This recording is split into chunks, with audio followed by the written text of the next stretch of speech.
അതുകൊണ്ട് national highway വികസനം എന്നത് സംസ്ഥാനത്തിന്റെ അഭിമാന പദ്ധതിയാണ് എന്ന് ഒരു തരത്തിൽ പറയാം.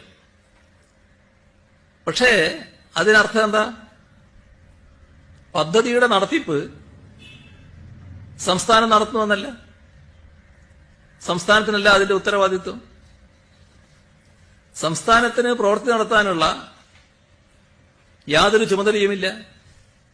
ഇതിലെ ഓരോ പ്രവൃത്തിയുടെയും എസ്റ്റിമേറ്റ് തയ്യാറാക്കുന്നത്, DPR തയ്യാറാക്കുന്നത്, ടെൻഡർ ചെയ്യുന്നത്, കരാറുകാരെ നിശ്ചയിക്കുന്നത്, കരാർ വെക്കുന്നത്, പ്രവൃത്തിയുടെ നിർവഹണം നടത്തുന്നത്, മേൽനോട്ടം വഹിക്കുന്നത്, ഗുണനിലവാരം പരിശോധിക്കുന്നത്, അളവെടുക്കുന്നത്, കരാറുകാരന് പണം നൽകുന്നത് എല്ലാം കേന്ദ്ര സർക്കാരിന്റെ ദേശീയപാത അതോറിറ്റിയാണ്. സംസ്ഥാന സർക്കാരിന്റെ എഞ്ചിനീയർമാർക്കോ സർക്കാരിനോ ഇതിലൊരു ചുമതലയുമില്ല.